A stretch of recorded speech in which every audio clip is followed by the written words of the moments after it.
We've been waiting a long time for this one, haven't we, John? I Oh mean, man. the classic Halo 2 E3 demo, the the demo that was, basically not anything like the final game, really. But we've always wanted to play it. We never have been able to play it, but you can now on PC, right? So yes, essentially, a group of developers that go by DigSite was working directly with, I guess, 343 and all the archive data from that original demo. So this is the original demo running on hardware, and they essentially found a way to restore and make it work within the Master Chief Collection, and it has been released on Steam in the workshop as a free download for use with the Master Chief Collection.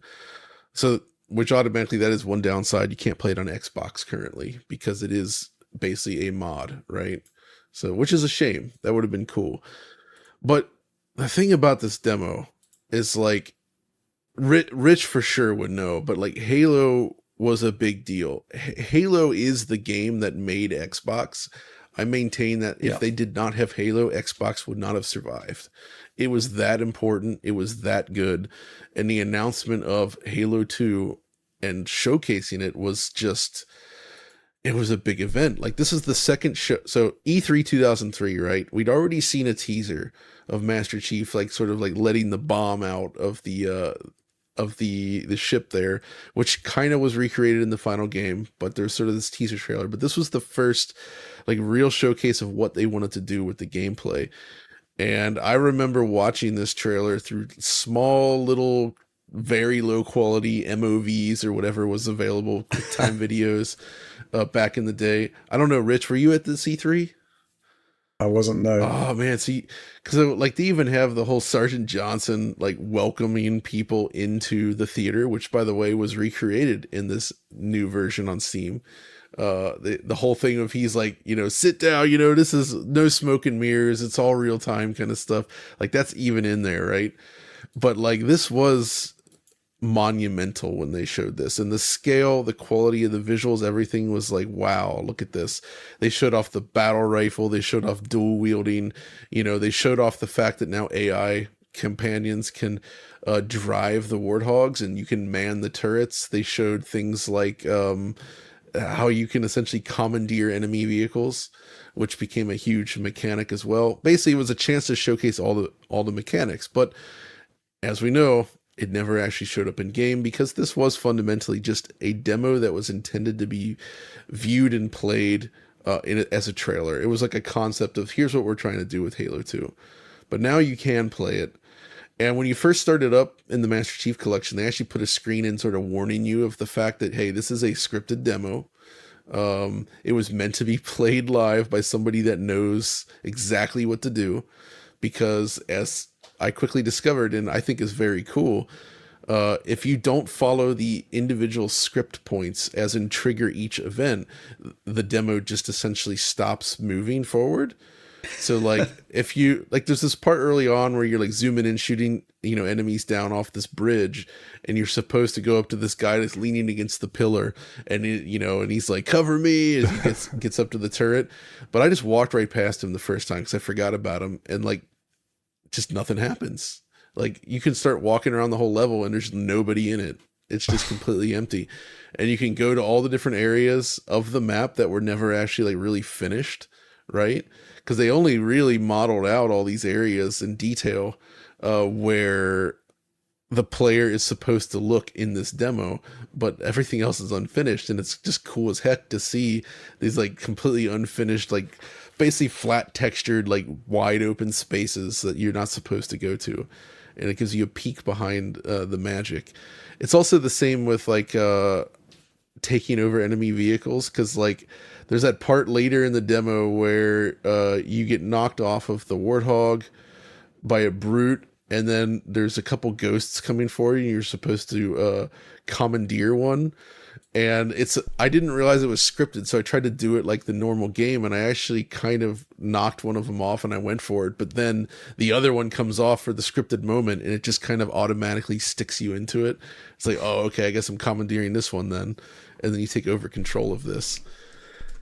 And but they got all the cutscenes there. And one of the things that really tickled me is like in the low res video, when you look at this initial screen of the Pelican flying into New Mombasa, like it just is this awesome, crazy looking city. But in reality, it's just this like ultra low resolution 2D image with like particles being generated for smoke, and then the pelican is the only other 3D object in the scene.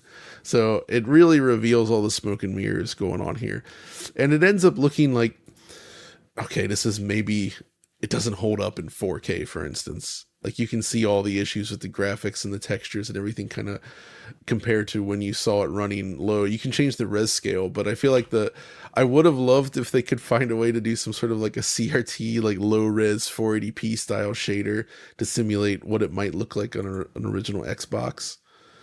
But even still, what they have here is extremely cool. And if you have any interest in the history of this series, and if you were there during this time, I don't need to tell you how important this was as like a demo. This was one of the showcase pieces. Uh, you've got to go check this out. It's just so freaking cool is the only way I could describe it. Is it true? I seem to recall reading on Twitter, aka X, that you queued at midnight to get this game. I did indeed. Uh, this was, I think this was the first individual game midnight launch I did. I had gone out for systems before, but not games. And I went to a local mall, the Northgate Mall, I think it was in Cincinnati, and the EB Games there, which that's curiously my sister worked there at the time, and we all waited up. We queued up at midnight, and I got that the steel case version with where the manual is like a Covenant version of the manual instead of from the human side. I still got that version, of course, and then I basically took it home that night and played the campaign for about 3 hours until like 4:30 a.m. or something. Then I went to bed. Wow. I was very satisfied with it. Like, I know some people had some complaints. They didn't love the Arbiter stuff. I thought it was awesome, but like just the core mechanics, the way it played, even with so one of the weird technical things that Halo 2 introduced that had never been seen before is texture pop-in, because this is a game that was very forward looking and that they were using a lot of normal maps and like other techniques that would become very modern, right, to simulate 3D depth using textures. This was all kind of kicking off around 2004. That's when we really started to see it. Halo 2 was one of the games that did it, and I guess the Xbox just didn't have the memory necessary to do this super smoothly without that. And so like essentially, especially in cutscenes, every time the camera would cut to a different angle, you'd see the scene for a bit without any textures, or like without the complete textures, and you actually see them kind of pop in real time as it tried to catch up, which was a little jarring. But still, that first time you're in the city and it's getting torn to bits, and you actually jump down into the walker, I'm forgetting the name of it, in that canal and take it out. It's like, oh man, I just get so excited thinking about Halo 2. And then all the multiplayer, like, so that was one of the last games where I was really into the multiplayer. I played so much Halo 2 multiplayer. It's just an awesome game, man.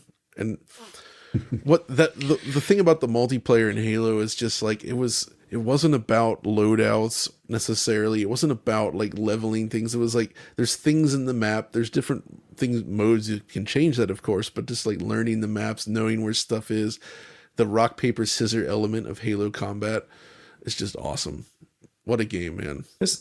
Hasn't there been some revisionism on the whole concept of the stencil shadows that defined part of the look of That's this a good demo? point. Right. So so as it turns out, so one of the developers actually commented on this, that 2003 demo, because the video quality is so low, it was hard to tell.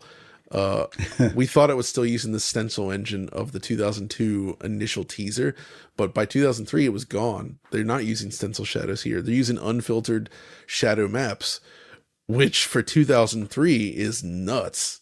Like, nobody was really doing shadow maps yet. Like, that was a very new concept and very, very expensive. as Bungie found out, because they weren't really able to do it at large scale in the final game. There was some shadow casting lights with shadow map stuff going on in the final, but it was rare. Where in this demo, everything was casting shadows. But because of its low resolution, unfiltered nature, it had this pretty sharp look to it, actually. And the team took great care to recreate that look in this new downloadable like add-on for the Master Chief Collection. So it actually looks vaguely stencil shadow-ish. Basically everything about like the depth of field, the shadows, the way the textures, the way the lighting works, all that stuff has been so carefully recreated that it's honestly shocking to see. Shocking in a good way. In a good way. It's really cool. The cutscenes are 30 FPS, which that makes sense. I'm sure that's how they were built originally. This was never intended to be displayed at high frame rates, but you can actually play through the demo with all the MCC improvements, including a high FOV. You can play at whatever frame rate you want. I played it on the 480 hertz monitor and was enjoying it there. It's crazy, man. You can see I'm just getting excited because I love this stuff so much. And Awesome. we were talking about Xbox earlier and what it is, and like this is the Xbox that I love the most. This era was extremely exciting, and this was just before they would like hit it out of the park with Xbox 360 the following year. Microsoft, they were on fire at this point, and this in a good way, like in an NBA Jam way. They were on fire. And this was definitely part of that for sure. And this showing was legendary for that reason. And that show, E3 2003, man. Doom 3 was shown there. Half-Life 2 was there. I think this was where Metal Gear Solid 3 was revealed and shown. Like all these big games that are legendary now were all there. Absolutely. Oliver, any thoughts on this? Yeah, one thing that did come to mind is when you look at the armor and the characters here, I think you really do see the extent to which they designed everything with the idea that you'd have that contrast and that detail and expose that armor intricacies with a dynamic shadow system, whether that's shadow maps or stencil shadows there. It looks so much better.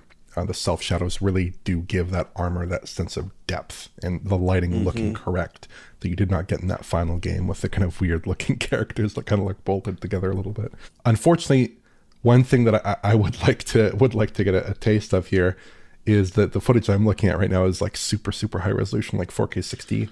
So I think to get that proper E3 demo experience, you do need a little bit of a lower res source here, because running the game at 4K 60 does expose some things, like the fact that the environments are pretty basic there. I think the characters still look really good, but I think you probably do want that 4K, or rather not that 4K, that 480p. that 480p 30 experience, hopefully in a CRT there, to get the full impact of this game's visual presentation. Because I do go ahead and click on that link there, Oliver, that I just put in the Discord there. I think just looking at that, when you compare it to what you see in high res, it really changes what you perceive about the game's visuals in its original form. Yeah, there is certainly something to it, and something to having that kind of limitation in terms of the fidelity and the resolution that is filling in gaps in your mind and giving you this impression of like, this is a really detailed, crazy game. And then when you see it kind of exposed in 4K, as you do see here, then it's kind of like, well, it's still very impressive, and there are aspects of it that hold up, and then other aspects that are like, well,